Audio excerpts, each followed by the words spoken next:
함께 시작하는 성공 취업을 향한 새로운 시작. 취업 성공의 빛나는 왕관을 쓰기 위해 지금 시작하게.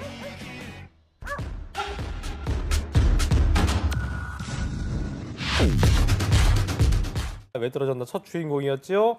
아주 당찬 분이에요. 취업준비생 김미리 씨 오늘 두 번째 날 같이 만납니다. 어서 오십시오. 어서 오세요. 안녕하세요. 네, 아주 뭐 똑부러진 모습이 오늘도 인상적이네요. 어제 어땠습니까?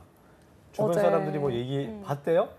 친구가 봤는데 네. 목소리에서 떨림이 느껴져서 아하. 긴장이 느껴졌는데 그래도 열심히 대답하는 모습이 보기 좋았다고 그래요? 얘기해줬어요. 그 네. 친구 뭐 말은 이렇게 편하게 하지만 네가 나와봐.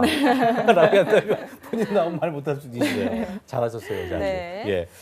자, 어제 그 생규쌤, 현비쌤이 미리 학생 같은 경우에는 뭐 중견기업이나 뭐 히든 챔피언 기업에서 핵심 역할을 맡거나 네. 뭐 아니면 이제 좀 한국에 들어와 있는 외국계 기업을 브랜치들을 그러니까 지점들을 좀 노려보는 것도 좋다는 말씀을 해주셨는데 어떻게 보셨어요? 어제 보셨죠? 네, 그럼요. 예, 어제 어제 총평을 하자면 생방사수는 못했고요. 나중에 기차 안에서 한 시간 동안 뭐 2부까지 다 봤는데요. 그랬어요. 네, 김현민 쌤께서 뭐 잘 잡아주신 것 같아요. 그리고 제가 참고로 추가적으로 하나를 더 말씀을 드리면 명함이 보이실지 모르겠습니다. 딜로이트라고 네. 써있는 딜로이트 회계법인인데요. 우리 예. 저희 그 K무브 다시 만난 세계에 출연했던 김선우라는 친구 있어요. 네. 그래, 그 싱가포르 싱가포르 말레이시아에 갔던 이 친구를 어. 29일 날 한국에 와서 제가 만났어요. 네. 어허. 네, 이 친구가 우리 미리양하고 거의 비슷한 케이스입니다. 맞아, 회계 쪽이었고, 그렇죠. 그죠? 경희대학교 맞아요. 컨벤션학과를 졸업하고 어. 공기업 쪽만 회계 직무 분야로 계속 접근을 했죠. 접근했던 이유는 AICPA 미국 공인회계사 시험에 합격을 했는 그 합격증 하나 가지고 공기업에만 회계 직무로 다 지원을 했었다가 2년 반 동안 다 실패했죠. 실패하고 나서 이제 딜로이트로 해서 접근을 했다가 딜로이트 이제 회계법인이죠, 그죠? 네. 영국이 본사고 전 세계 21만 명이 있는 직원들이 있는 그런 기업이죠. 그래서 이번에 휴가차 한국에 왔다가 같이 뭐 소주도 한 잔 먹고 그랬었는데 아마 이제 회계 전공하시는 분들이 이쪽으로 외국계 기업이라든지 이쪽으로 조금 방향성 잡는 것도 하나의 또 하나 길이 될 수 있으니까 아직 뭐 커리어 로드맵을 만드는 거고 직무 경험을 계속 쌓아야 되니까 이것도 하나의 길이라고 저는 생각하고 있습니다. 그러네. 네. 또 창규 쌤이 회계학과 출신이기 때문에 조금 더 대화가 잘 되고 또 뭐 방향도 잘 잡아주실 것 그렇죠. 같은데 어떠세요? 네, 미리양. 네. 세무사 공부 왜 했어요? 회계사 세무사 공부 왜 했어요?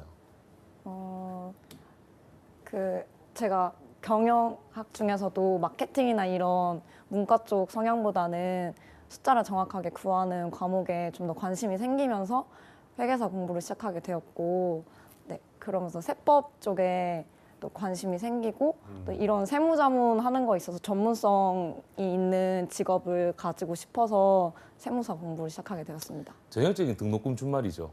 네, 면접을 위해서 프랙티스한 말이죠. 그죠? 뭐 죄송합니다. 제가 팩트 독서를 좀 드리는 이유가 뭐 회계사라든 세무사든 회계 쪽으로 진로 직무 방향성 짜시는 분들은 그냥 선배로서 어드바이스. 제일 좋은 건 어제 김현민 쌤께서도 얘기하셨던 것처럼 제조 산업이나 아니면 유통, 서비스 산업 쪽으로 먼저 첫 단계를 밟고 가는 게 좋아요.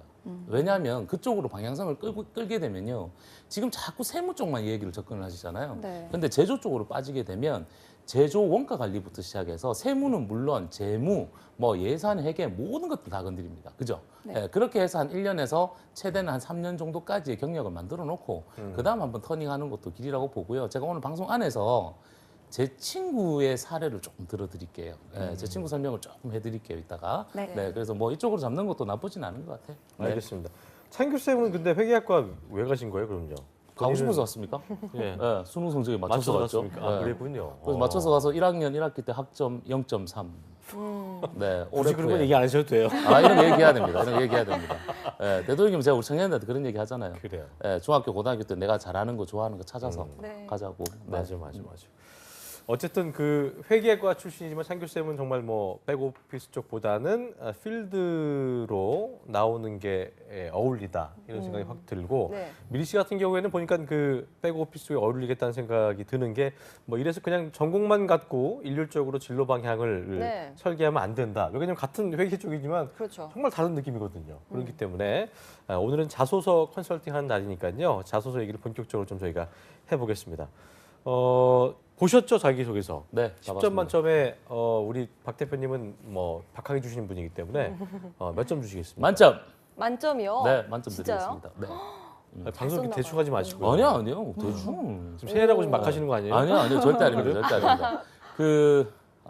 뭐 작년도 상반기, 하반기 공채에서도 그렇고요. 저희 뭐 합격했던 우리 멘티들도 그렇고, 좀 제가 지난주에 그러니까 마지막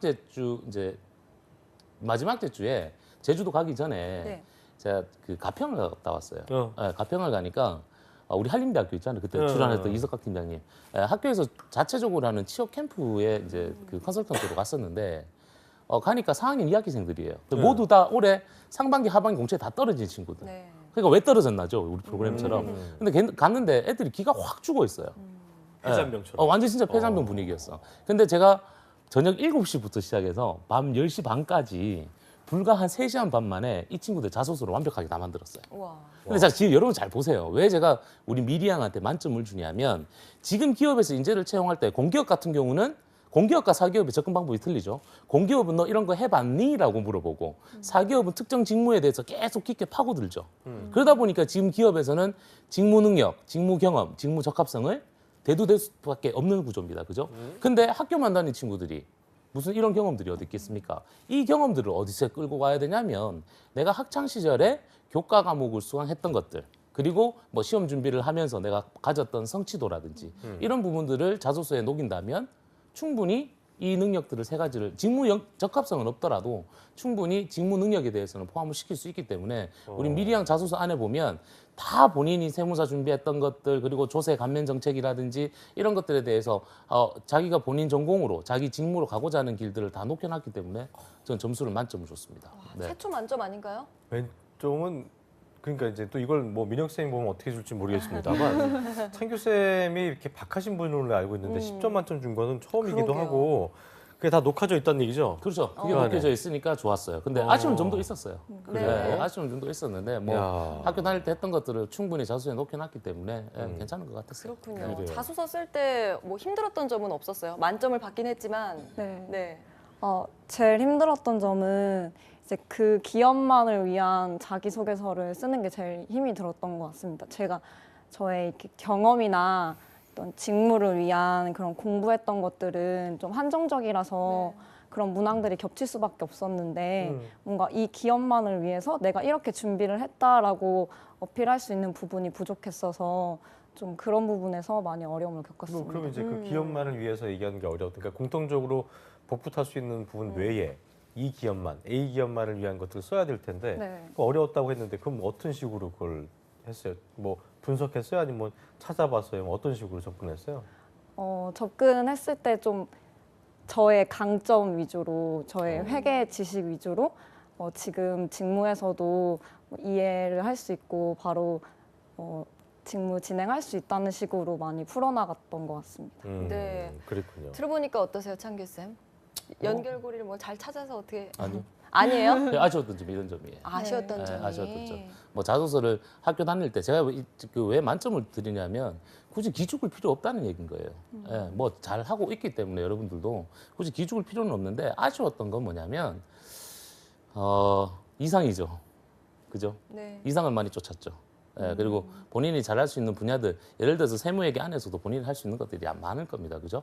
예, 그리고 스펙을 어제 분석하는 걸 잠깐 봤었는데 세무사를 준비를 했어요. 세무사를 준비하는 애들이 특징이 있어요. 원래 이 그 공인 시험을 준비하는 친구들이 제일 먼저 회계사부터 시작합니다. 네. 하다가 안 되면 세무사, 안 되면 감평, 감정평가사. 왜냐하면 공부하는 로직이 똑같아요. 아니면 7급 세무공무원, 아니면 9급 세무공무원, 그리고 금융권으로 넘어가요. 네. 예, 그리고 뭐 대기업, 외국 계선으로 이렇게 넘어가는데 저도 20년 전에 그렇게 해왔어요. 예, 해왔는데 조금 목적성이 뚜렷하지 않고 거기에 포커스를 맞춰줬는 게 조금 아쉬웠던 거고요. 더 아쉬웠던 거는 이제 세무사를 준비를 했음에도 불구하고 가장 그 흔한 전산 세무회계 1급이라는 이런 자격증이나 ERP 관리사라든지 이런 것들은 전혀 준비가 안 되었다는 것이죠. 그래요. 예, 그러다 보니까 아무래도 일반 공기업이든 사기업에서 매칭시키기가 쉽지는 않았을 것 같아요. 그렇습니다. 네. 기본적으로 기업에 대한 관심과 자신의 장점을 연결시키는 거 그게 좀 쉽지 않을 수 있는데 네. 그런 부분들에 대한 좀 그 조언을 주시자면은 뭐 어떻게 연결고리를 잡아야 돼요? 재무 회계 전공자들은 저는 그렇습니다. 재무 회계 전공자들은 일단 뭐 성격을 내가 그쪽으로 방향성을 설계를 했다라면 제일 먼저 뭐 이런 공기업을 접근하는 것보다 앞서 말씀드린 것처럼 좀 제조 산업이라든지 건설 쪽 그리고 유통이나 서비스, 물류 쪽으로 조금 빠져서 밑바닥에서 조금 해봐야 돼요. 지금 제 친구인 그 이종승 박사라는 친구가 있어요. 네. 제가 뭐 사례 말씀드리겠습니다.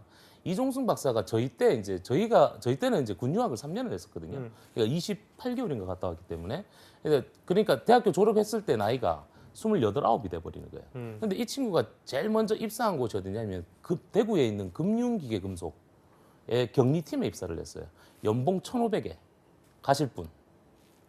연봉 1,500에 가시겠습니까? 4년제 대학교 회계학과 나와서. 안 가죠. 어렵죠. 예, 네. 근데 이 친구 갔어요.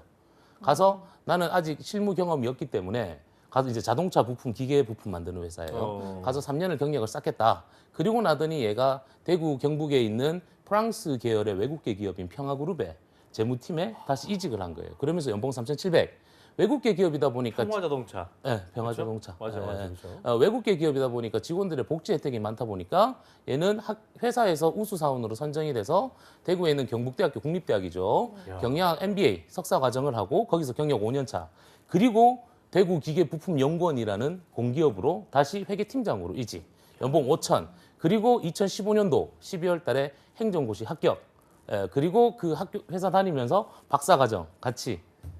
지금은 인생 참 올해는 회계사 한답니다. 다이내믹하네요. 와. 그러니까 회계 전공자들은 뭐 이런 기업이랑 연결고리를 매칭을 시키는 것보다 제일 중요한 건 커리어 로드맵을 만들어야 되는데 제일 첫 단계를 어디에 갖고 가야 되냐가 제일 중요합니다. 되게 네. 중요한 게 네.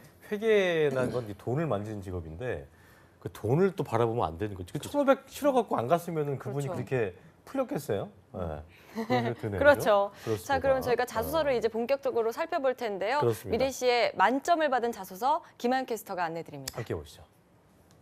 네, 창규쌤은 합격 자소서와 불합격 자소서 각 한 개씩 골라주셨는데요. 가장 먼저 합격 자소서인 LH 한국토지주택공사 행정직 부문 살펴보도록 하겠습니다.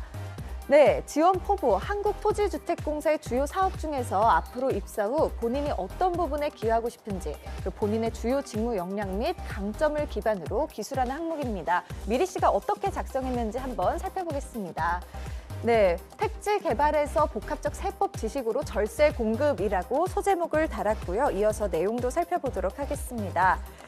네, 한국토지주택공사에서 기여하고 싶은 사업 분야는 도시환경조성 사업 중 택지 개발 사업입니다. 현재 한국토지주택공사에서 가장 많은 사업지구를 보유한 사업 분야이며 매출에서 중요한 부분을 차지하기 때문입니다.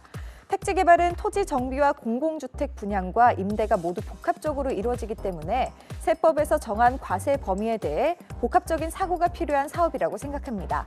택지 개발 사업에서 전공을 강점으로 회계 기준 판단 능력과 세법 지식으로 기여하고 싶습니다. 저의 강점은 3년간 세무사 시험 준비를 통한 회계와 세법 지식이 있다는 겁니다. 또한 세법학 과목을 이수하면서 조문을 찾아 적용하는 능력을 키웠습니다. 앞으로 택지 개발 사업과 관련해 토지 공급 시 과세 과목에 해당하는지 여부와 정확한 과세 과액을 산출하는 방법을 찾겠습니다. 또한 토지 보상 중 자격 농지와 관련된 조세 불복이 제기될 때 정확한 세무 정보를 제공하겠습니다라고 마무리하고 있는데요. 이 1번 항목에서 어떤 점은 잘 썼고 또 어떤 점은 부족한지 스튜디오에서 짚어보도록 하겠습니다.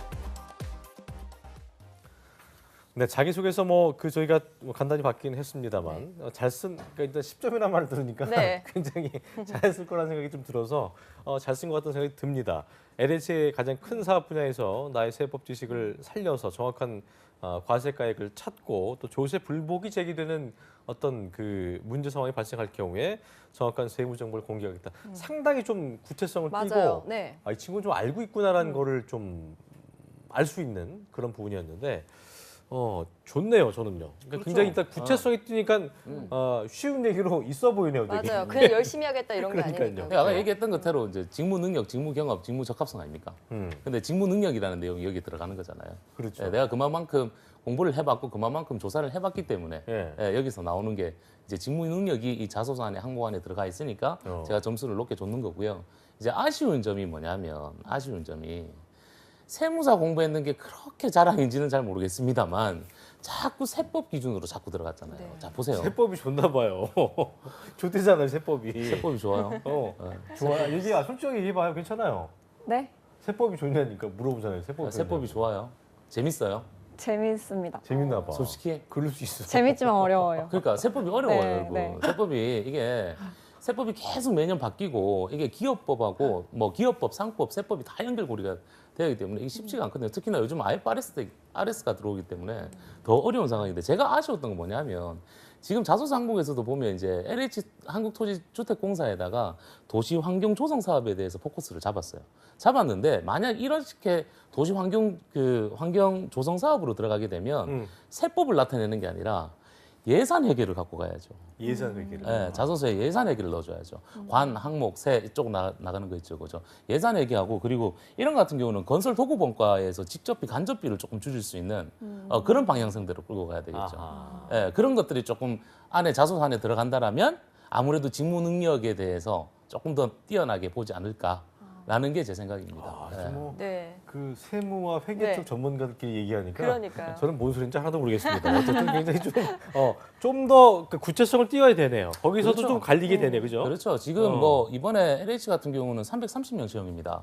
예, 뭐 지난번에도 똑같고 올해도 330명 채용에다가 행정직으로 들어가는데 여기서 특출하게 뭔가 나타낼 수 있는 게 있어야 되거든요. 예, 근데 뭐 자소서 안에다가 직무 능력 중심으로 잘 쓰셨긴 쓰셨지만 만약에 조금 더 보완을 한다라면 너무 세법에 포커스를 두는 게 아니라 다양성을 조금 띄고 가는 게 맞지 않을까 우리가 얘기하는 생각합니다. 그 공기업 지원할 때 NCS형 그러니까 직무 전문성을 네. 보일 수 있는 자소서의 전형이 이런 거라고 좀 보면 돼요. 그렇죠, 그렇죠. 아, 그렇군요. 예, 직무 능력을 나타내는 거잖아요. 이런 걸 해봤니? 이런 거 아니라고 물어보니까 네. 예, 만약에 도시환경 조성이면 세법보다는 다른 쪽으로 예산 쪽으로 끌고 가거나 비영리 회계 쪽으로 끌고 가는 게 더 낫지 않을까. 공기업 지원하신 분들 또 네. 엄청나게 또 저기 그러게요. 다시 돌려보기 하시면서 하시지 많은 않겠습니까? 도움이 되실 것 같습니다. 그렇습니다. 자, 그러면요. 이번에는 불합격 자소서 한번 그래요. 살펴볼까요? 김하연 캐스터가 소개해드립니다.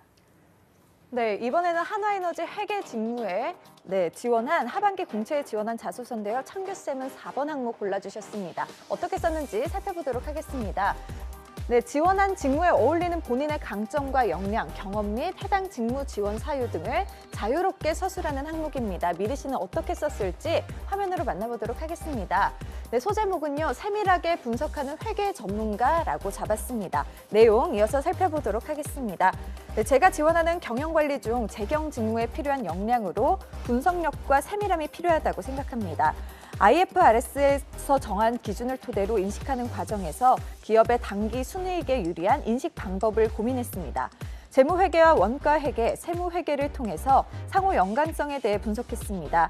재무제표 인식하는 과정에서 세무 조정에 미치는 영향을 분석했고 원가회계에서 재고 자산을 책정하는 각 방법의 차이를 분석했습니다. 이 과정을 통해서 재무 및 회계 지식과 분석력을 갖췄습니다. 다음으로 장기적인 목표로 세무사 시험을 준비했습니다. 세무사 2차 시험을 준비하며 정확한 인식을 하기 위해 직접 계산기로 계산하며 세밀하게 점검하는 역량을 키웠습니다. 그리고 상법과 세법학을 학습하면서 법조문에서 정하는 과세 범위와 과세 시기, 판례 등의 태도 등에서 정한 한 단어의 의미를 알기 위해 세밀하게 점검했습니다. 실제로 교내 선배가 근무하는 회사에서 고유 목적 사업 준비금 관련 조문에서 정한 범위에 대한 문의를 받았고 조세 법령 시스템을 통해서 관련 판례를 찾아 도와준 경험도 있습니다. 한화에너지의 재경 직무에서 저희 분석력이 회계 정보를 산출하는 과정에서 차별화된 경쟁력으로 작용할 것입니다. 이렇게 마무리를 하고 있는데요. 이번 한화에너지 자소서는 뭔가 기업이 주력하고 있는 부분에 대한 언급보다는 미리 씨 본인에 대한 이야기를 많이 한다는 생각이 듭니다. 과연 어떤 점이 부족했는지 스튜디오에서 창규쌤이 자세하게 짚어주시겠습니다. 네, 아까 자소서 작성할 때 뭐가 어려웠냐고 물어봤더니 미리 씨가 뭐 기업과의 이 기업에 지원하는 뭐 이유나 뭐 그런 거를 하는 게 어려웠다고 했는데 그런 네. 점이 좀 부족했던 것 같은데 어떻게 보세요, 창규 쌤? 그렇죠. 맞습니까? 네. 네. 질문 하나 할까요? 네, 회계란 무엇인가요? 제가 집중해봐요. 네, 할수 있을 것 회계란 같아요. 무엇입니까? 회계는 회계 정보가 필요한 정보 이용자들에게 유용한 정보를 제공해서 그 이용자들이 정확하게 투자를 한다든지 아니면은 뭐 자금을 대여를 해준다든지 하는 데 있어서 정확한 의사결정을 하는데 정보를 제공하는 거라고 생각합니다. 네, 98년도 한국공인행위사 2차 시험의 1번 문항입니다. 회계란 무엇입니까? 회계란 무엇입니까? 정의는 뭐냐면 의사결정자에게 유용한 정보를 제공하는 것. 하나에너지에 지원한 4번째 항목을 잘 보십시오. 잘 보시면 그냥 일반 정의에 대한 내용입니다. 네. 그죠? 네. 예, 특출한 뭔가가 안 나오죠. 근데 제가 아쉬웠던 게 뭐냐면 하나에너지 같은 경우는 이번에 채용이 뭐냐면요. 회계 재무 기획 쪽이랑 국내외 쪽의 그 해외 자금 관리 그리고 외환 손익, 외환 자금 관리거든요. 근데 그런 내용이 이 안에 안 들어가 있잖아요. 네. 그죠? 또 세법, 세무사 준비했던 것도 또 이 내용이 들어가잖아요. 예, 그러다 보니까 제가 조금 아쉬웠던 거죠. 그러니까 결론적으로 보면 하나에너지에 대한 사전에 채용 정보의 분석이 조금 부족했다라고 저는 느껴집니다. 예, 그래서 제가 조금 탈락한 요인으로 조금 잡았다고 보시면 됩니다. 그렇군요. 네. 근데 그 보니까 기업마다 정말 다 특성이 다르기 때문에 이걸 다 찾아서 공부하고 뭐 진짜 기업과나 연결고리를 찾아서 이걸 쓰려면 시간도 좀 오래 걸릴 것 같고 네. 그걸 찾는 것도 굉장히 좀 부담스러운 그 일일 것 같은데 하반기 지원 많이 몇 개 했어요 그때? 9월부터 시작해서 한 15곳 정도 지원했습니다. 15곳이면은 적당한 거예요? 적죠? 적죠. 아, 잘하시잖아요. 적은 편이죠. 근데 이제 네. 15개를 좀 임팩트하게 한 것 같긴 해요. 꼼꼼하게 하려고 이렇게 한 것 같긴 한데 네. 이게 솔직히 우리가 뭐 선생님 나왔을 때 막 7, 80개, 100개 넘게 네. 하라고 했을 때는 그렇게 다 맞추기가 솔직히 진짜 어렵지 않아요? 아 근데 이게 하는 방법이 자소서 쓰는 방법이 또 뭐 요령이 있어요? 요령 있잖아요. 제가 늘 방송에 안내해드려 해외도 똑같습니다, 여러분. 복분 말고. 예, 예. 커리어 분석. 내가 지금까지 했던 것들 쭉 쓰고 그다음에 그 학교 교과 과정 수업 들었을 때 발표 자료라든지 레포트들 뭐 프로젝트 했던 것들 있죠. 그런 것들도 쭉 찾아내요. 예, 찾아놓고 뭐 발표나 이런 데 보면 뒤에 이제 주제들이 있습니다, 그죠? 그리고 교과 과목 수강했는 것 중에서 내가 성적이 잘 나오거나 수업 들었을 때 참 재밌게 수업 들었던 것들이 있어요. 그것도 쭉 써요. 그게 커리어 분석입니다. 쭉 해놓고요. 가고 싶은 기업들 몇 개만 뽑아요. 예, 몇 개만 뽑아서 여러분들 뭐 웬만한 취업 포털 카페나 아니면 우리 한국 직업방송 보시면 돼요. 우리 잡정보센터 보시면 웬만한 기업의 공기업들 뭐 대기업들 우리가 그 공채 특집 다 해주잖아요. 그러면 전년도 상반기 하반기 공채 입사 지원서가 있습니다. 입사 지원서 항목들이 나올 거예요. 자소서 항목들이.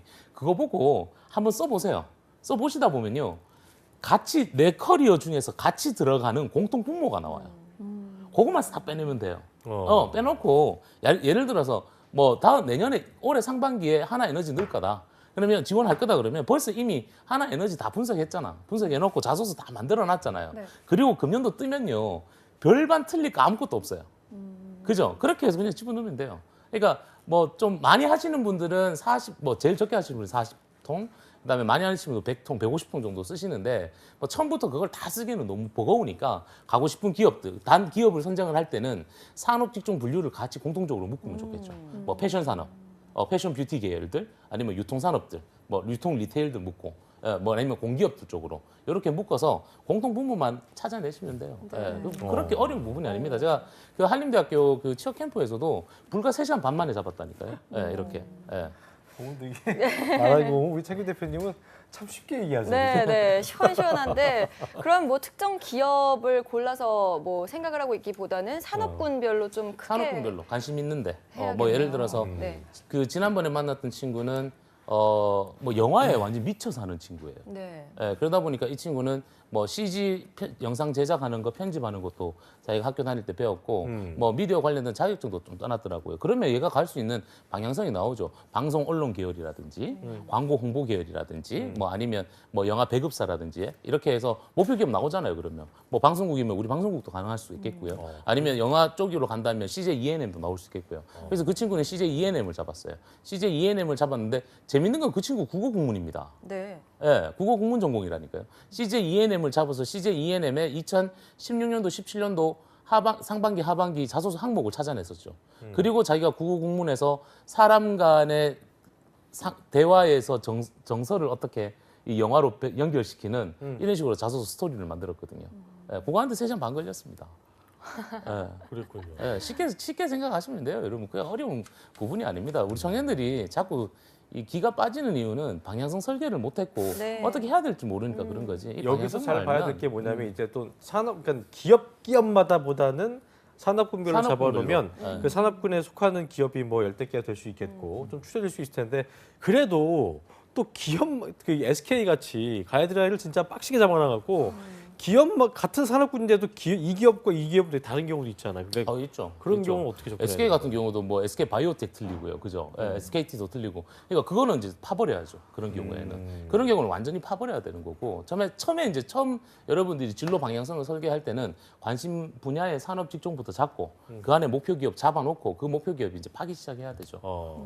그렇게 접근하시면 되죠. 지금 우리 미리안 같은 경우는 지원하는 거 쭉 보면 네. 뭐 중구난방이잖아요. 네. 일단 공기업, 한국전력, 한전부터 시작해서 공기업은 다 집어넣거든. 네. 실제로 또 금융 쪽은 안 됐고 그러니까. 또 중구발전이나 뭐 한전 쪽만 또 서로 행정직으로, 네. 행정직으로 네, 그렇죠. 들어보니까 어때요? 좀 얘기 들어보니까 어떤 생각이 들었어요? 다음 본인이 지원할 준비한 건 때 좀 비교를 했을 때 해보자면 제가 지원 저번에 했을 때는 좀 진짜 제 위주로 제가 쓰기 편한 곳으로만 생각했었는데 지금 말씀 들으니까 뭔가 제가 정말 관심 있어 하는 산업 분야를 정해서 또 그 관련된 그 경쟁사들도 정리를 하면은 더 많은 그 기업에 지원서를 수월하게 넣을 수 있지 않을까. 강소기업이나 네. 중견기업 같은 거 쓸 용이 있어요? 네, 용이 있습니다. 지역이 좀 멀더라도 근데 저는 일단 대전에서 계속 자랐기 때문에 대전 주변에 네, 대전 주변 충청도를 충청권으로 벗어나지 않겠다. 네. 충청. 충청도의 딸입니다. 나 근데 이런 마인드 괜찮은 것 같은 게 하나- 저는 뭐든지 할 수 있어요 하다가 이제 한 달 지나면 또 안 하잖아. 그거보다 그래도 전 충청도를 정확하게. 고수할래요. 뭐 어때요? 하나 이런 팁 마인드? 드릴게요. 어제 채용 떴습니다. 존슨앤존슨, 파이낸셜 그 쪽으로 지금 어제 떴어요. 그 대전에 있어요 여기? 청주에 있어요. 네, 당장 초봉 써봐야겠네요. 네. 초봉이 3,100부터 시작하고요. 나쁘지 않네요. 네, 나쁘지 않아요. 지금 어제 떴어요. 그리고 뭐 대전 같은 경우는 SK 바이오텍도 있고요. 우리 대식이 합격했다. 거기 대전에 있잖아요. 잊을만 하면 나오는 대식이. 조만간 전화 네. 연결 한번 할 겁니다. 자, 미리 씨 자소서를 저희가 쭉 보니까 볼 때마다 세무사 얘기가 있어요. 근데 기업이 듣고 싶은 말을 써주는 게 자소서가 맞는 거잖아요. 자기가 하고 싶은 말보다. 제가 직장 생활을 한국은행에 있을 네. 때 안 맞아서 또 과거 얘기하시려고 그래요 또? 안 맞아서 면접의 쓴맛을 본 곳이 있습니다. 예. 여러분 델코 그룹 아세요? 델코 알죠? 델코 배터리. 델코 만드는. 배터리가 한미 합작 회사거든요. 아 그래요? 그래서 400대 1의 경쟁률을 뚫고 오, 최종적으로 혼자 남았어요. 네. 그리고 마지막 최종에 갔다고요? 최종까지 갔어요. 7천 면접까지 갔는데 미국 임원들이 이렇게 왔어요. 그래서 저는 이제 회계 쪽으로 했고 또 계속 회계 쪽으로 파버렸잖아요. 네네. 전문 직업군으로. 그래서 딱 질문이 어떻게 나왔냐면 회사의 단기 순 이익이 남았는데 이걸 가지고 뭐 어떻게 할 거냐라고 그래 이제 직무에 관련돼서 질문하셨는데 제가 뭐라는 줄 아십니까? What can I do for you? 그랬어요. 네. What can I do 네. for you? 내가 어떻게 해줄까? 그 자리에서 땡 하고 떨어졌어요. 아주 건방진 친구구만. 이 친구. 저는 이렇게 판단 내렸던 당돌. 거예요. 회계사 세무사들은 전문 직업군에 속하기 때문에 내가 분계를 어떻게 하고 세무 조정을 어떻게 하느냐에 따라서 우리 회사에 이익이 될 수도 있고 손실이 될 수 있다라고 판단을 내렸어요. 근데 기업이 바라보는 관점은 분식 회계의 가능성이 높다라는 거죠. 네. 즉 우리 미리안 같은 받쳐주겠다. 경우는 제가 아까 그 분장실에서 만났을 때 제가 그랬어요. 지금 안 해도 되니까 세무사 다시 하라고. 다시 해보라고. 3년, 4년 동안 공부를 했습니다. 이거 버리기 너무너무 아까워요. 그래서 뭐 꼭 공기업에 가면 좋죠. 얼마나 좋습니까? 본인만 원하는 게 아니라 모든 청년들이 원합니다. 그래서 공기업이 아니더라도 어느 기업에 가더라도 잠자는 시간 조금 줄여서 주말에 잘 활용을 해서 뭐 아직 한 번 더 시험 볼 수 있잖아, 올해. 네. 그죠? 올해 다시 한번 도전해보세요. 해보시고 뭐 지금 이제 20대입니다 아직 30대 때도 충분히 세무사 해도 되니까 그래요. 이왕 마음먹은 거 끝까지 끌고 가시면 다음 미래의 직업군을 그려야 되는 거지 지금 당장에 취업하는 게 중요한 건 아니라고 봅니다. 그래요. 뭐 굳이 그 얘기 안 하셔도 우리도 미리 씨 보면은 할 것 같아요. 1차를 또 붙여놨기 때문에 그러니까 아깝잖아요. 2차 아까우니까 네. 할 거죠. 이렇게 얘기해도 계속 시험 말고도 시험 볼 거죠. 계속 공부는 해야 되는 거니까. 그래요. 네. 멋있어요. 최종 면접까지는 와케나이드 포 하시면 안 되고 네, 안 예. 하겠습니다. 네. 도덕적으로. 네. 예. 맞아요. 상규 자, 쌤한테 뭐 궁금한 궁금한 거 있을 있을까요? 것 같아요. 저 궁금했던 점이 이제 그 충청권 지역의 제약회사나 제조업 기업들이 많더라고요. 근데 이런 쪽에 이제 지원서를 넣고 싶은데 제가 좀 세법 쪽으로만 너무 전문적으로 생각을 하다 보니까 이쪽은 좀 원가 회계나 이렇게 다른 제조 과정에 있어서 프로세스를 이해하는 게 더 중요하잖아요. 근데 이제 내부 정보기 때문에 제가 안에서 어떤 기준을 쓰고 있고 이런 거에 대한 정보를 많이 수집할 수가 없어서 지원 동기에다가 쓸 수 있는 방향을 어떻게 정보를 수집해서 어떤 식으로 써나가야 될지 궁금합니다. 제가 아까 말씀드린 건데 제가 그 방송에서 늘 말씀드리잖아요. 우리 청년들한테 뭐 커말, 워드 프로세스, 모스마스터보다 뭐 해야 된다고요? ERP 관리사라 그러잖아요. 예, ERP 관리사를 보면 아시잖아요. Enterprise Resource Planning. 뭐 우리 오라클이라든지 셉이라든지 삼성 윤ERP라든지 중견 중소기업들은 도전 ERP라든지 뭐 ERP 관리사 자격증이 있습니다. ERP를 공부를 하시면요. 기업에서 이루어지는 모든 업무 프로세스를 그 안에 다 포함이 되어 있어요. 그리고 회계 정보들이 다 연결고리를 타잖아요. 네. 그리고 그냥 선배로서 어드바이스를 해드린다면 앞으로 세무 쪽은 안 끌고 가시는 게 좋아요. 왜냐하면 과거에는 분계를 어떻게 하고 세무 조정을 어떻게 하느냐가 중요 포인트인데 지금은 ERP 상에서요. 가령 예를 들어서 아침에 제가 택시를 탔어요. 그러면 제가 법인카드로 택시 카드로 결제를 했어요. 그 데이터가요. 자동적으로 우리 회사 ERP 시스템 안에 따로 전표 영수증 받아서 입력에 기입할 필요가 없이. 전표 입력에 영수증하고 같이 이미지로 들어가게 돼 있습니다. 네. 그래서 앞으로 미래 직업군은 세무는 가면 갈수록 줄어들 수밖에 사람이 없어요. 할 수 있는 게 좀 줄어들겠네요. 그렇죠. 전자세금 계산서가 나와버렸잖아요. 그죠? 네. 그 개념으로 들어갑니다. 앞으로 4차 혁명, 6차 혁명이 들어가면 자꾸 줄어들 수밖에 없는 상황이다 보니까 되도록이면 ERP 제조산업으로 관리 그렇죠. 제조산업으로 끌고 가서 재무도 하면 안 돼. 원가 관리 쪽으로 메인 잡아버리라고. 예, 그렇게 해서 먼저 제조나 아까 제약회사나 이런 제조산업으로 가서 밑바닥에서 배워야 돼요.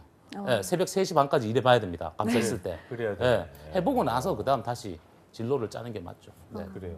네. 정리가 됐죠? 네. 좋은 대답이었습니다. 좋습니다. 네. 뭐 끝으로 그 신의 한 수 짧게 뭐 얘기하신 것 같긴 한데 짧게 한마디. 뭐 지금 이제 왜 떨어졌나 뭐 나 어떻게라는 친구들이 많은데 다음 상반기를 준비하는 청년들이 많습니다. 근데 쫄지 마시고 지금 기존에 했던 커리어 분석부터 차근차근 잘해보시고 본인의 목표 기업 찾아서요. 저희 방송을 통해서 뭐 공채 특집이라든지 이런 거 좀 찾으셔서 자소서 항목들 보시고 한번 연습 삼아 한번 써보시는 게 아주 중요합니다. 여러분들 스스로 노력하지 않으면 결과가 나오지 않는다라는 거 꼭 잊지 마시기 바랍니다. 알겠습니다. 네, 알겠습니다. 오늘 도움 말씀 주신 셀 네. 박창규 강사님 그리고 김미리 학생 고맙습니다. 좋은 것 같습니다. 감사합니다.